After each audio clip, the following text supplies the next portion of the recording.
자, 오늘은 창세기 12장 1절 이하입니다. 교독을 하겠습니다. 여호와께서 아브라함에게 이르시되 너는 너의 고향과 친척과 아버지의 집을 떠나 내가 네게 보여줄 땅으로 가라. 내가 너로 큰 민족을 이루고 네게 복을 주어 내 이름을 장대하게 하리니 너는 복이 될지라. 너를 축복하는 자에게는 내가 복을 내리고 너를 저주하는 자에게는 내가 저주하리니 땅의 모든 족속이 너로 말미암아 복을 얻을 것이라 하신지라. 이에 아브라함이 여호와의 말씀을 따라갔고 롯도 그와 함께 갔으며 아브라함이 하란을 떠날 때에 75세였더라. 아브라함이 그의 아내 사레와 조카 롯과 하란에서 모은 모든 소유와 얻은 사람들을 이끌고 가나안 땅으로 가려고 떠나서 마침내 가나안 땅에 들어갔더라. 아브라함이 그 땅을 지나 세겜 땅 모래상수리 나무에 이르니 그때 가나안 사람이 그 땅에 거주하였더라. 여호와께서 아브라함에게 나타나 이르시되 내가 이 땅을 내 자손에게 주리라 하신지라. 자기에게 나타나신 여호와께 그가 그곳에서 단을 쌓고 거기서 베델 동쪽 산으로 옮겨 장막을 치니 서쪽은 베델이요 동쪽은 아이라. 그가 그곳에서 여호와께 제단을 쌓고 여호와의 이름을 부르더니 나같이요 점점 남방으로 옮겨갔더라. 아멘. 자, 제목을 같이 한번 읽겠습니다. 아브라함의 여정, 그 신앙생활, 그 시작의 의미.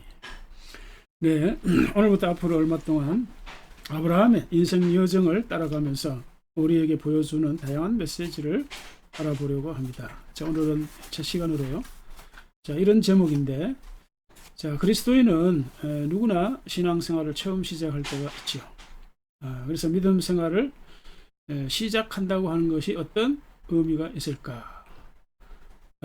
이미 신앙생활 하신 분들 옛날 이야기이겠고 이제 신앙생활을 시작하는 분들에게는 또 이 말씀이 다시 한번 이렇게 우리를 돌아보게 하는 그런 말씀이 되겠습니다. 그래서 아브라함을 통해서 신앙생활의 시작의 의미를 확인함으로써 우리들의 믿음 생활의 본질이 어떤 것인가 그 의미를 되짚어 보려고 합니다.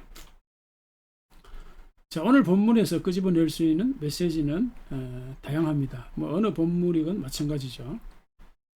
자, 근데 우리 교우님들은 아시겠지만 제가 이 본문을 가지고 창세기 12장을 가지고 여러 차례 설교를 했습니다. 그래서 그런지 모르지만은 이제 이번에는 자, 이 본문으로 설교를 준비하려고 할 적에 메시지라든지 주제가 얼른 생각이 나지 않았습니다. 어떨 때는 이제 본문을 읽고 묵상하면 금방 증거해야 할 메시지나 주제가 떠오르는데 이번은 잘 생각이 나지 않았어요. 그래서 혹시나 해서 챗GPT에게 물어봤죠. 자, 오늘 본문을 근거로 해서 메시지를 전한다면 어떤 주제로 전할 수 있을까? 전할 수 있다면 10가지 주제를 알려달라고 부탁했습니다. 그랬더니 이렇게 한순간에 10가지 주제를 알려주었습니다. 여러분, 이 챗GPT가요 사용되지 않은 영역이 없습니다.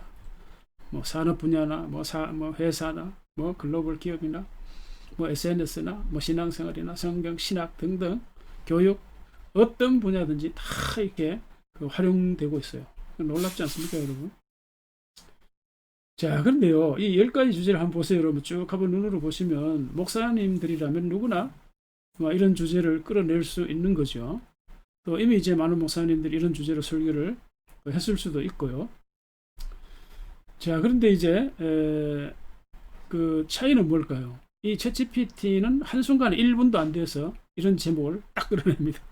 목사라면 이런 주제를 다 생각할 수는 있지만 한순간에 1분도 안 돼서 이런 주제를 제목을 다 끌어낸다? 정한다? 거의 불가능한 일입니다. 불가능해요. 자, 근데 여러 가지 주제 중에서 저는 이제 1번이 좀 눈에 들어왔어요. 1번이요.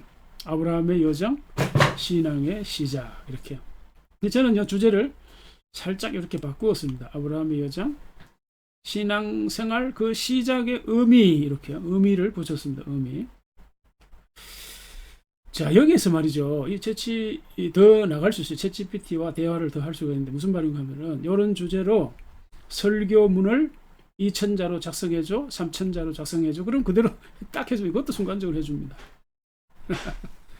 자, 이 세상이 이렇게 됐어요.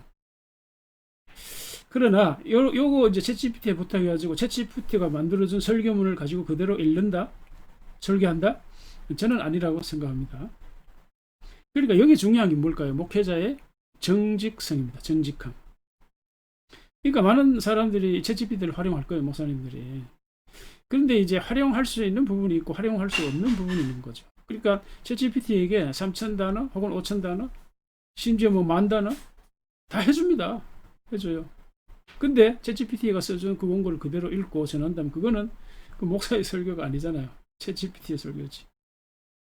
그러니까 이제 목사가 설교하지만 단순히 지식을 전하는 건 아니잖아요. 목사의 영성이나 목사의 인격이나 인격성, 또 목사님의 신앙, 뭐 경험 이런 것들이 다 이제 배경이 되는 건데 그런 거는 챗GPT가 할 수 있는 일이 아니죠.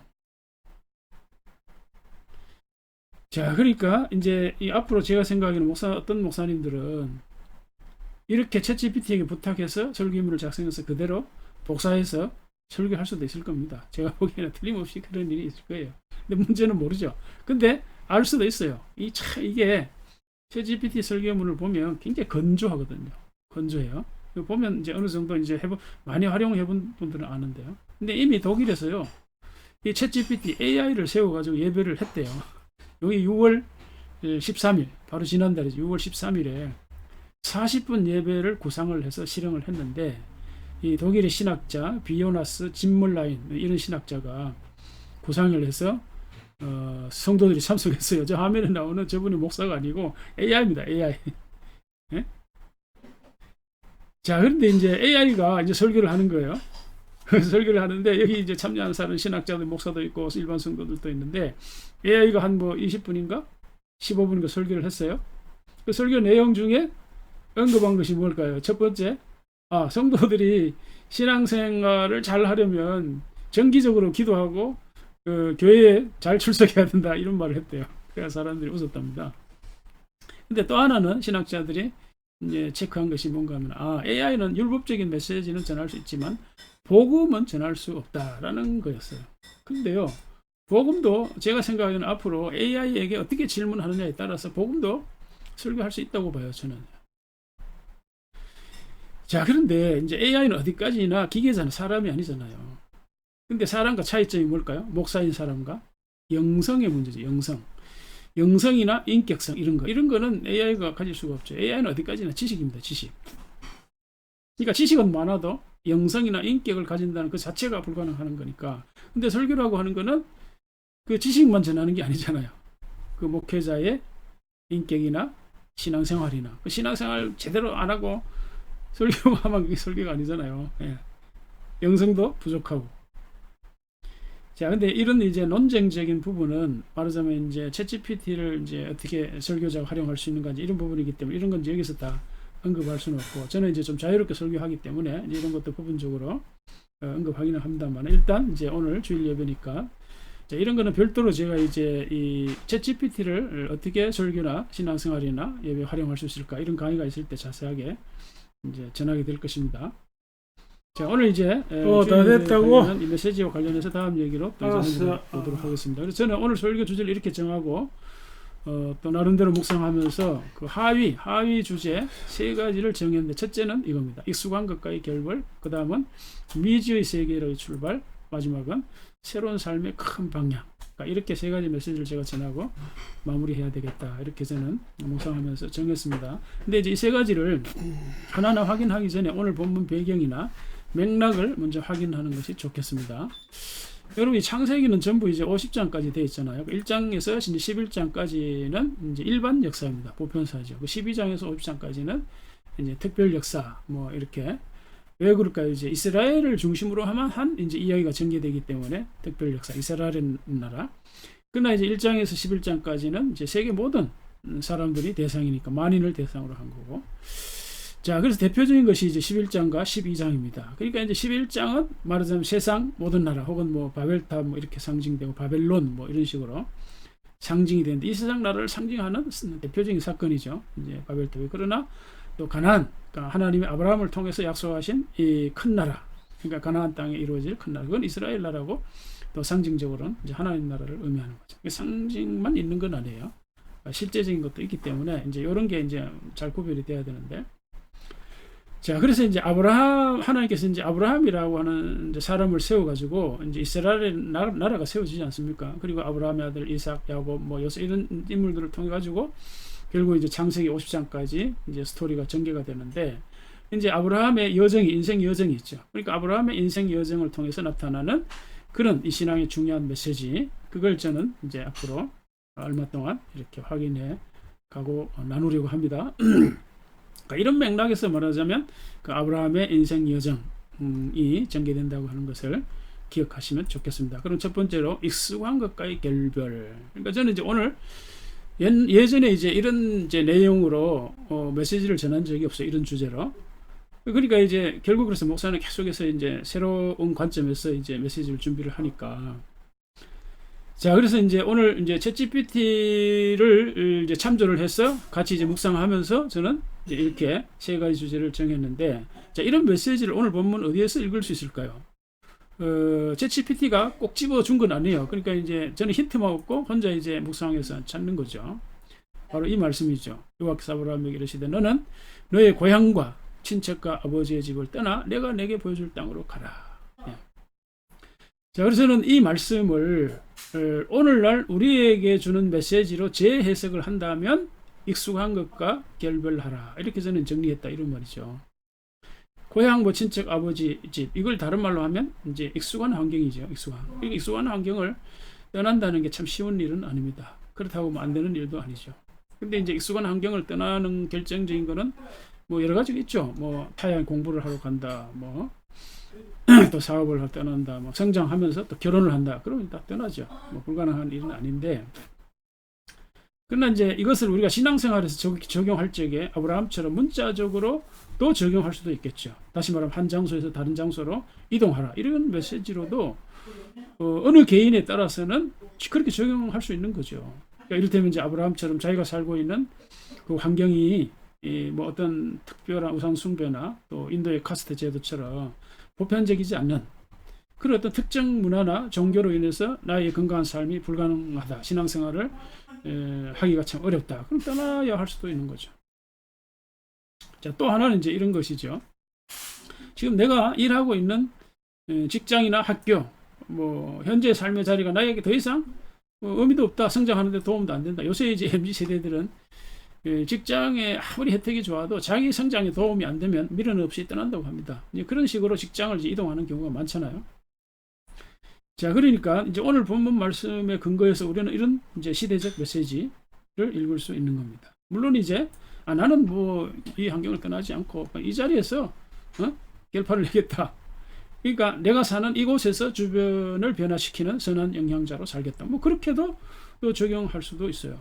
그러나 보다 적극적으로 또 할 수도 있고. 그러나 때에 따라서 아브라함처럼 그 자리를 떠나야 할 때도 있습니다. 그래서 하나님은 아브라함에게 떠나라. 그래서 떠나라. 자, 그럼 오늘날 우리는 어떻게 정리해야 할까요? 어떻게? 그래서 저는 이제 이렇게 초점을 기준을 잡았습니다. 자신의 변화와 성장을 위해서 이 세 가지 P를 바꿀 수 있으면 좋겠다. 첫째는 사람, people. 두 번째는 place, 장소. 세 번째는 purpose, 목적. 자, 그러니까 늘 만나던 사람만 만나면 변화가 있을까요? 없겠죠. 늘 이제 대화의 주제가 비슷하거나 반복되겠죠. 반복되는 스토리. 자극이 없습니다. 변화가 없어요. 그리고 늘 가던 장소에만 가도 마찬가지. 새로운 것을 찾기가 어렵습니다. 자, 자극을 받을 필요가 있다는 거 사람은. 그리고 목적 이거는 좀 신중하게 생각할 필요가 있습니다. 이것은 자신의 철학이나 어떤 삶의 방향을 반영한 것이죠. 목적이라고 하는 내가 무엇 때문에 공부하는가 이렇게 그러니까 무엇 때문에 일하는가 그 삶의 방향이나 철학이니까 이런 걸 쉽게 이리저리 자주 바뀐다고 하면 뭐 혼란이 생기겠죠. 자, 그렇지만은 현재 내 삶의 방향이나 의미가 바로 설정되지 않아서 바르지 않아. 자, 이런 판단이 서면 언제든지 재설정할 수가 있는 거죠. 우리가 이제 컴퓨터를 사용할 적에도 뭐 자꾸 막 그 프로그램이 뒤섞이면 리셋을 하잖아요. 그러니까 재설정을 합니다. 그러면 또 이제 바로 되잖아요. 그런 것처럼 우리가 이제 살아가면서 삶의 방향이나 철학을 한번 재고해야 할 때가 있는 거죠. 예, 자기가 성장하면서 또 방향이 더 크게, 더 높은 가치 이렇게 변할 수도 있으니까요. 자, 이런 점에서 우리가 뭐죠? 때에 따라서는 익숙한 것을 떠나야 할 때가 있다는 겁니다. 떠나야 할 때가. 그러니까 믿음 생활의 시작이라고 하는 것은 본질적으로 바로 이런 의미를 가진다는 거예요. 그렇지 않겠습니까? 우리가 믿음 생활을 시작을 하면 그동안 다니지 않던 교회도 다니고 말이죠. 또 그동안 만나지 않던 새로운 사람도 만나고 또 새로운 장소가 만나고 새로운 지도자, 목사도 만나고 그렇잖아요. 또 새로운 가르침을 받고 그렇게 해서 우리는 한번 터닝 포인트를 가지고 또 한번 도약할 수 있게 되는 거죠. 자, 그렇다고 해서 우리가 이 3P를 계속해서 바꾸어야 할 건가? 또 그건 아니죠. 예? 자주 바꾸면 또 그것도 이제 혼란이 생기니까. 그러나 이제 우리가 아브라함의 인생 여정을 보면 한번 크게 이동을 했죠. 어디에서부터 어디죠? 이제 메소포타미아입니다. 고대 문명의 발상지 메소포타미아에서 가나안 땅으로 크게 한번 이동을 했습니다. 자, 이동을 하고 나서 그러면 한 장소에서 가만히 있었습니까? 아니죠. 가나안 땅 안에서 또 이리저리 자꾸 이동을 했습니다. 물론 이제 아브라함의 직업이 목축업이기 때문에 직업상 이제 불가피하게 이동한 면도 있지만 그것만은 아니라고 생각해요. 저는 하나님의 인도하심이 있었다고 생각합니다.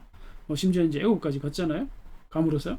자, 그러니까 자, 이 아브라함의 생애를 보면 아주 큰 발걸음을 한번 옮겼습니다. 그리고 자잘한 발걸음을 또 하나님 인도에 따라 옮기고 장소를 바꾸고 사람을 바꾸고 자꾸 또 이제 자신을 점검하고 그래 한 거죠. 자, 그래서 여기서 내가 또 챗GPT에 질문을 했습니다. 이 챗GPT를 활용을 잘하면 참 좋습니다. 이게 긍정적으로 저는 이제 몇 차례 말씀드렸지만 챗GPT를 그냥 도구로 생각, 도구. 연장이 연장. 연장은 인간과 동물을 그 동물의 결정적인 차이가 바로 연장을 사용하느냐 하지 않느냐 이런 거예요. 물론 뭐 저도 이 동물의 왕국 보면 이 뭐 참 뭐 까치들도 말이죠. 집을 짓잖아요. 이 도구를 사용합니다. 자, 그러나 이 사람이 사용하는 도구는 동물과 사용하는 전혀 다르죠. 동물은 자연에 있는 그대로고 사람은 이제 자연을 변형시키는 거죠. 변형. 그러니까 엄청나게 변형시키는 거죠.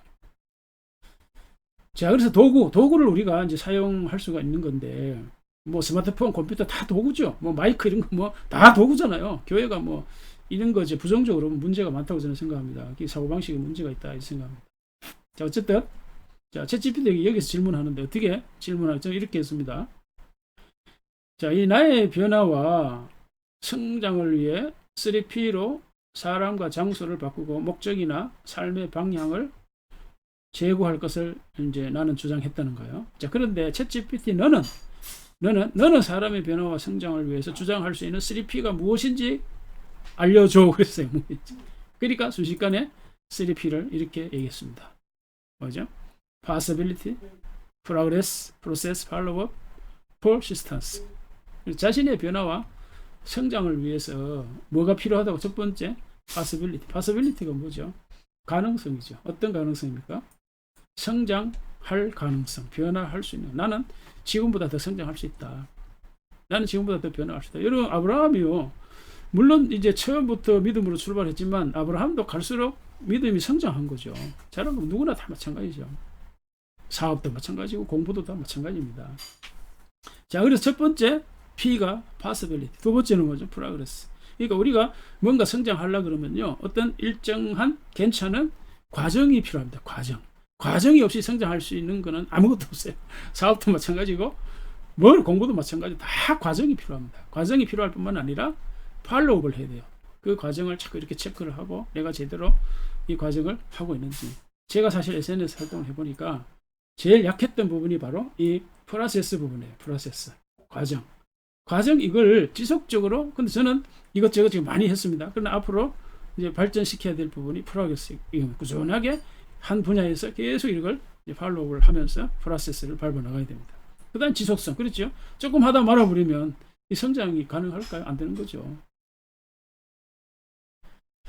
자, 그래서 뭔가를 새로 시작할 때 신앙생활만이 아니라 우리의 인생사 여러 부분, 여러 영역에서 뭔가 새로 시작할 적에는 바로 이 3P가 필요하다 하는 메시지를 종합해서 전해드립니다. 자, 그 다음에 두 번째, 미지의 세계로의 출발입니다. 미지의 세계, 신앙생활을 시작한다는 의미. 그 두 번째가 뭐예요? 미지의 세계로 나가는 거예요. 미지의 세계.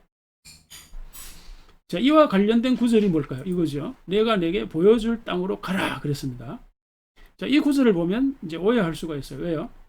하나님이 아브라함에게 내가 너한테 보여줄 테니까 가라 그랬으니까 이걸 오해를 하면 어떻게 오해할까요? 아, 하나님께서 아브라함이 걸어갈 길을 하나하나 일일이 다 구체적으로 알려주겠구나. 그렇게 생각할 수 있는데 그건 아니죠. 여기 히브리서 11장 이런 말씀이 있는데요. 같이 읽겠습니다. 시작. 믿음으로 아브라함은 부르심을 받았을 때에 순종하여 장래 유업으로 받을 땅에 나아갈새 갈 바를 알지 못하고 나아갔으며. 예. 갈 바를 알지 못했다 그랬어요. 자, 이거는요, 이제 요즘 자동차 내비게이션 이걸 생각하면 예, 쉽게 이해할 수 있을 겁니다.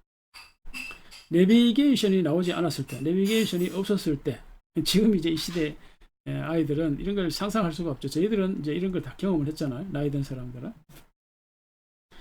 자, 내비게이션이 없었을 때 그 상황을 생각하면 이제 아브라함의 입장을 잘 이해할 수 있을 거예요. 그러니까 지금은 내비게이션이 있어가지고 아무리 처음 가는 길이라 하더라도 목적지만 딱 찍으면 그럼 안내 멘트가 나오잖아요. 그 안내 멘트가 그러니까 지시하는 대로 좌로 가, 우로 가, 똑바로 가. 그 지시하는 대로 운전만 하면 그냥 목적지에 딱 도달하죠. 뭐 근심 걱정이 없어요. 불안, 염려 이런 거 없잖아요. 근데 옛날은 어때? 옛날에 이게 없으니까 초행길을 갈 적에 일일이 갈 때마다 그 가는 그 위치마다 도로를 확인해. 이 길이 맞나? 예? 확인해야 되잖아요. 물어보고 아니면. 그러니까 하나님께서 아브라함에게 내가 지시할 땅으로 가라 혹은 내가 내게 보여줄 땅으로 가라고 하실 때 이 말의 의미가 뭘까요? 큰 방향만 얘기한 거예요. 목적지, 가나안 땅이라고 하는 그 목적지만 말해준 거예요. 그 아브라함이 이제 말하자면 유프라테스에서 갈대아 우르죠. 거기에서 가나안 땅에 오는 여정을 보면요. 하란을 거쳐가지고 굉장히 이제 먼 길을 돌아서 왔어요. 그 구체적인 길 하나하나 지시한 것이 아니죠. 물론 뭐 기도하면서 안내받을 수도 있겠지만은. 그러니까 내비게이션이 없었을 때 그 방향이나 목적지는 알죠. 그때도. 그러나 구체적인 길을 몰라서 그건 현장에서 부딪혀야 됩니다. 현장에서 찾고 현장에서 확인하고. 그러니까 바로 후반부 뭐죠? 목적지와 방향은 알지만 구체적인 길은 모른다. 그게 바로 미지의 세계입니다. 미지의 세계. 자, 이건 신앙생활에서 어떤 의미로 이해하면 될까요? 그거는 저는 믿음과 순종의 관계라고 생각합니다. 여러분, 믿음이라고 하는 거는요, 어디까지나 주관적인 겁니다. 주관적인 것이기는 하지만 그 사람 본인에게는 너무나 확실한 겁니다. 너무나. 자, 예를 들면 이런 겁니다. 하나님이 아브라함에게 너는 본토 친척 아비 집을 떠나 내가 지시할 가나안 땅으로 가라 그랬잖아요. 그 음성을 유프라테스 그 우리에 살고 있는 모든 사람이 들었나요? 아니잖아요. 아브라함만 들은 거예요. 그 아브라함만 들었지만은 아브라함 본인은 그게 너무 확실한 거예요. 너무 확실한 거예요. 그러나 순종의 발걸음을 뗀다고 하는 것은 확실한 그 음성과 너무 다른 거예요. 그러니까 믿음과 순종의 발걸음의 현장은 너무 다르다는 거예요. 자, 그러니까 봐요. 예를 들면 이런 겁니다. 또 성경 말씀에 중요한 메시지들이 많죠. 이를테면 하나님께서 우리를 사랑하신다. 믿으라, 사랑하라, 정직하라, 진실하라, 겸손하라. 그런 보편적인 메시지도 있지만 예수님 나를 위해 십자가에 죽으셨다. 뭐 이런 것도 있어요. 그걸 믿는 사람이 지상 인구 다 믿는 게 아니잖아요. 어떻게 그걸 믿어지면 나에게는 그 복음이 너무나 확실한 진리인 거예요. 예수님 나를 위해 죽으셨다. 너무나 분명한 진리인 거예요. 그래서 신앙생활을 열심히 하는 거잖아요. 우리가 하나님의 사랑을 확인하고. 자, 그런데 자, 복음이라는 이 진리 사실과 그리고 겸손하라, 사랑하라, 정직하라 이런 이제 확실한 메시지. 그런 분명한 메시지를 우리가 옮기려고 할 때 그런 말씀대로 살려고 할 적에 언제 어디로 어떻게 해야 할까? 어떨 때는 분명하지만 어떨 때는 막연한 거죠. 예를 들면 우리가 부부간에 연인간에 또 보통 이제 뭐 사랑이라는 얘기를 사랑하라 하지만 사랑하는 방법도 너무 다양한 거예요. 너무 다양한 거예요. 예? 겸손하라, 정직 이런 것도 실천하려고 할 적에는 현장에서는 너무나 다양하고. 자, 그래서 문제는 이런 것을 어떻게 실천할지. 실천한다면 아무리 좋은 거라도 실천한다고 해서 항상 좋은 결과가 나오는 건 아니죠. 그러니까 어떤 결과가 나올지 아무도 장담을 못합니다. 우리가 직장생활이나 정치계나 사회생활에서 성경 말씀대로 나 정직하게 살아야 돼. 그러면 정직하게 산다고 해서 항상 그 사람의 삶이 안전하게 보장이 될까요? 아무도 몰라요. 오히려 더 고난을 당할 수도 있는 거죠. 자, 그래서 그러나 의인은 믿음으로 산다. 그렇게 성경이 말씀했죠. 이제 실제 예를 하나 더 들어보겠습니다. 지난주에 어느 회사의 본부장님을 만났는데 나이를 물어보니까 40대 초반이라 그래요. 근데 하는 말이 지금까지 자기가 17년 동안 신앙생활을 하면서 살아계신 하나님을 많이 체험했다. 그러면서 이제 간증 하나를 이제 이야기하는데 자기가 이제 은혜를 받고 이제 새벽 예배 막 60일간 이렇게 60일인가 뭐 정확하게 모르겠습니다. 하여간 새벽 기도를 가기로 작정을 했는데 근데 이제 얼마쯤 지났어요. 뭐 한 달인지 좀 모르겠습니다만 어느 날 가려고 이제 버스를 타려고 있었는데 그 자신도 모르게 길에 쓰러졌나 봐요. 근데 눈 뜨고 보니까 병원이더라는 거죠. 그러니까 누군가 자기를 도와서 병원에 데려왔겠죠. 근데 의사가 하는 말이 당신은 A형 간염 환자로 판정이 났다는 거예요. 정상인의 간염 수치는 뭐 15, 20 뭐 정도라 그래요. 뭐 저도 검색을 해보니까 뭐 다 다르더라. 조사는 다른데 어쨌든 이제 그분이 하는 말은 그래요. 근데 이 본부장은 2000이 넘었다는 2000이. 자, 그래서 이 의사가 아니 그 2000이 이제 넘었는데, 근데 자기가 이제 이 본부장이 가만 이제 생각해 보니까 지금 그 새벽 그 교회가 새벽 예배를 드려야 하는데 자기가 병원에 있는 거, 그러니까 이거는 말이 안 된다 그러면서 자기 몸에 연결된 호스 막 이것저것 다 떼고 이제 교회에 가려고 하니까 의사가 깜짝 놀라면서 아니 당신 지금 정신 있어요 없어요 어디 가려고 하는 거예요? 교회 간다고 하니까 이 사람이 미쳤나 그러더래. 가면 죽는다고. 그래도 갔다는 거야.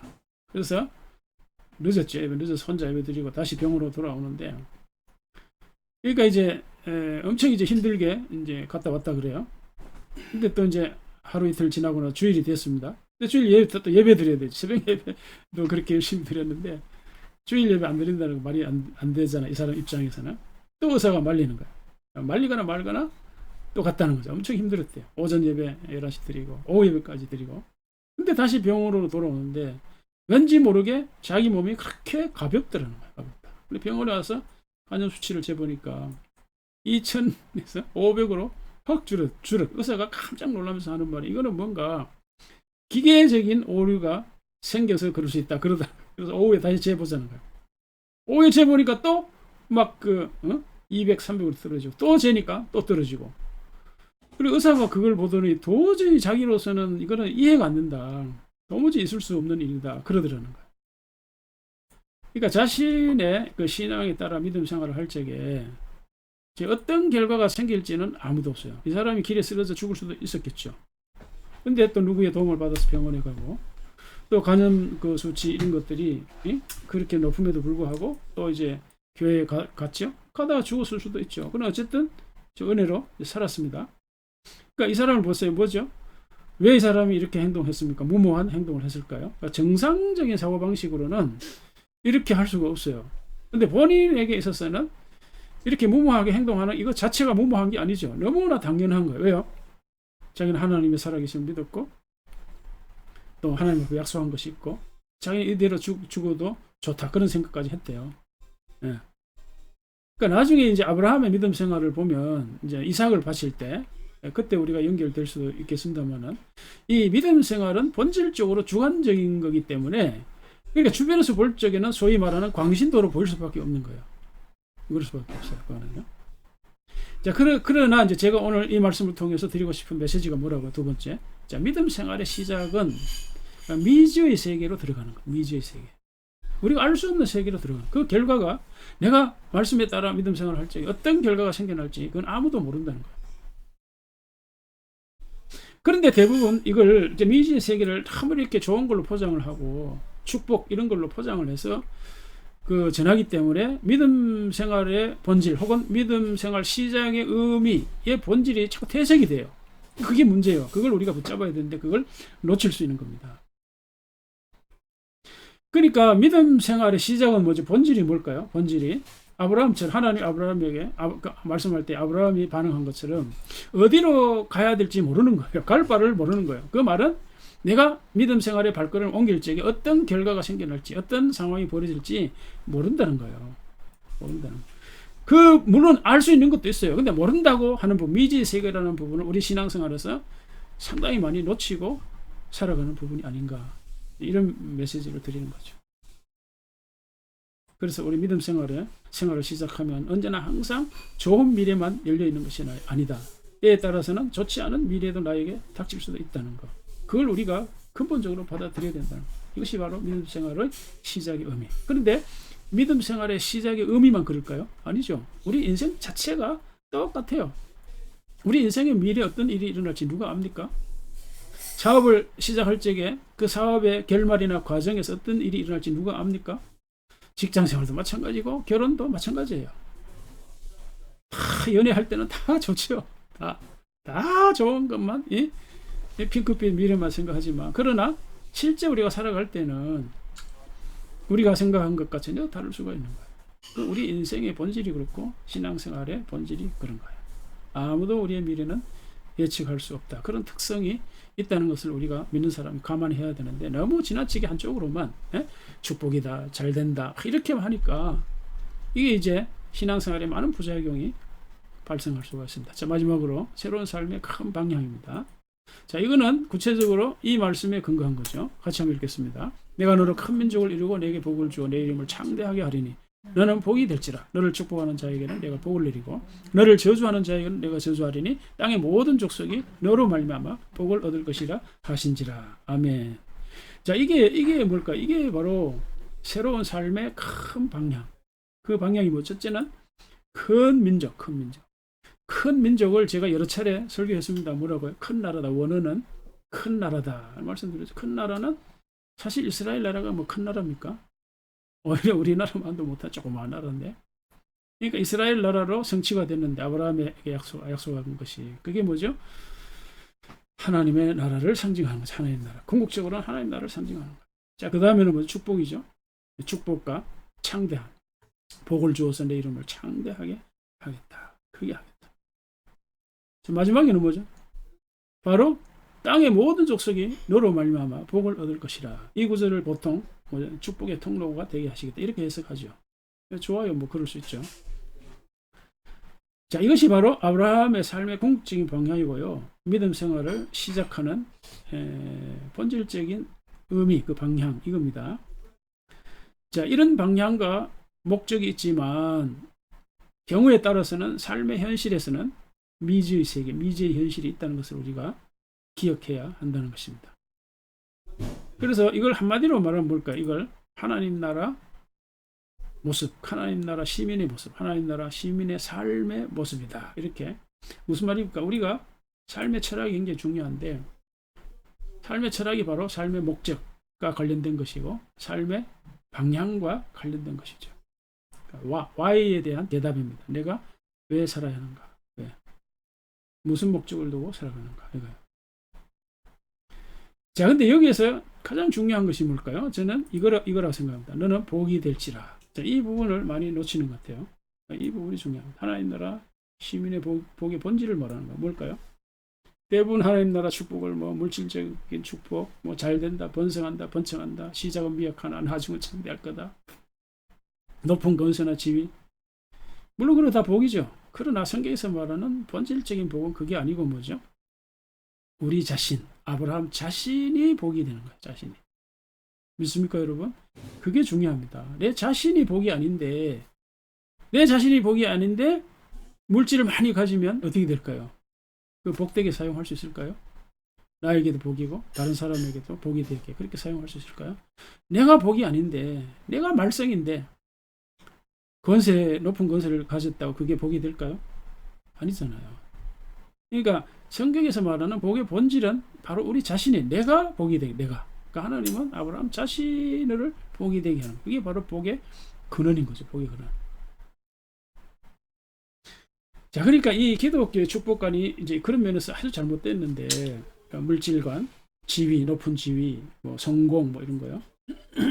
그런 것을 제가 필요 없다고 말하는 것도 아니고, 지나치게 잘못됐다고 이렇게 말하는 것도 아닙니다. 그건 아니고, 중요한 거는 복의 본질을 놓치고 있다는 거예요. 그게 본질. 그러니까 이런 그 물질 위주의 축복이라 할까, 혹은 성공, 뭐 그런 위주의 축복관을 넘어서야 돼요. 그 넘어가지 못하면 우리는 기독교인이라고 할 수가 없죠. 거기에 머물러 있어는 안 되는 겁니다. 가장 핵심적인 축복은 나 자신이 복이 되어야 된다. 자신이. 그래서 그 사람이, 우리 믿는 사람이 가는 곳이면 어디든지 웃음이 피어나야 되고, 우리가 가는 곳이면 어디든지 문제가 해결이 돼야 되고, 이런 식이 돼야 되는 거죠. 근데 우리가 가는 곳마다 문제를 일으켜, 나 때문에 문제가 생겨, 소위 말하는 트러블 메이커, 피스 메이커가 아니라 트러블 메이커다. 안 되는 거죠. 나라는 사람이 복 자체가 되도록 하는 것이 하나님께서 아브라함을 축복하신 축복의 본질이고 근원이다 하는 것을, 이것이 바로 새로운 삶의 방향입니다. 새로운 삶의 방향. 자, 오늘 말씀을 마무리하겠습니다. 자, 정리를 하면 자, 이렇습니다.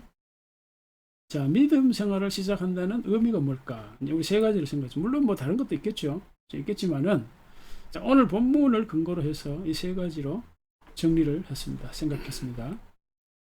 자, 그래서 믿음 생활 그 자체는 첫째 뭐 익숙한 것과 좀 결별할 필요가 있다. 뭐 항상 그런 건 아니지만, 그런 믿음 생활을 시작한다는 것은 미지의 세계로 들어가는 거다. 그걸 붙잡아야 돼. 믿음 생활을 한다는 것은 결국 나라는 사람이 복이 되는 거다. 혹은 하나님이 나를 복이 되게 하신다는 거야. 굉장히 중요한 이야기잖아요. 내가 복이 아니야.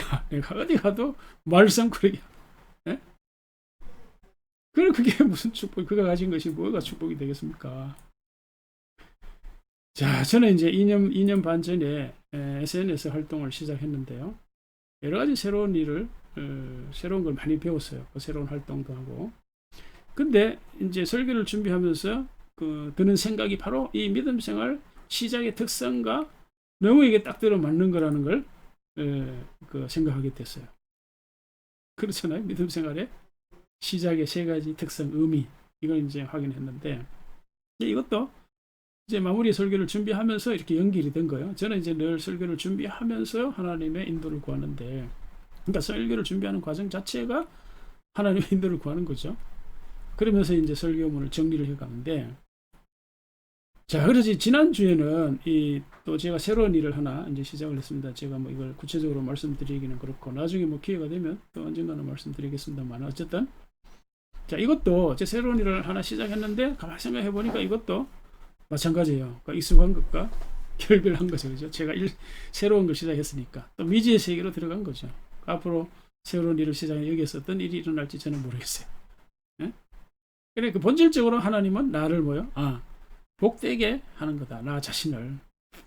이게 바로 가장 이제 이런 것과 관련해서 정리할 수 있는 메시지가 뭘까요? 믿음 생활만이 아니라 뭔가 새로운 일을 시작할 적에 이 세 가지 관점을 우리가 가질 수 있겠다. 이런 걸 가지면 좀 긴장과 동시에 상당한 위로도 되고 도전도 되는 거죠. 그죠? 그리고 또 하나 우리가 붙잡아야 할 메시지가 뭘까요? 믿음 생활이라고 하는 것은 일상의 삶의 본질과 크게 다르지 않다 하는 거예요. 그렇지 않습니까?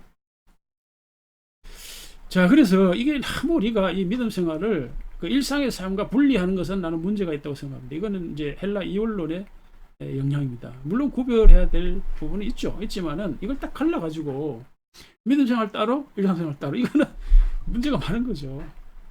그래서 오늘 이 본문 메시지를 통해서 자연스럽게 생각 끌어낼 수 있는 메시지가 뭘까요? 일상이 곧 믿음의 삶이고, 믿음의 삶이 곧 일상의 삶이다. 그래서 내가 서 있는 곳이, 그곳이 거룩하고, 거룩한 그곳이 곧 나의 일상이다. 이렇게 연결할 수 있는 거예요. 이게 바로 하나님께서 모세에게 주신 말씀이죠. 자기가 목축업을 하던 바로 그곳, 거기에 하나님이 임재하셨고, 임재하신 그곳이 바로 거룩한 곳이죠. 거룩한. 그것이 곧 일상의 삶의 터전입니다. 자, 이렇게 우리의 삶을 만들어 가야 할 것입니다. 저는 이제 오래전부터 평신도 목회를 해서 이제 평신도 목회자지만 얼마든지 평신도들이 하는 사회생활을 할 수 있다. 뭐 직업도 가질 수 있다. 이제 그런 생각을 합니다. 이런 면에서 우리가 일상과 믿음의 삶을 구분 짓는 것은 상당히 문제가 있다 생각합니다. 그래서 빨리 우리는 일상에서 거룩함을 회복하고, 바로 거룩함이 있는 곳이 일상이 되는 그런 삶으로 우리가 살아가야 할 것입니다. 이런 은혜와 복이 넘치시기를 주님의 이름으로 축복합니다. 아멘. 하늘 계신 아버지, 이름 거룩하사 주님 나라 임하시고 뜻이 이루어지리라.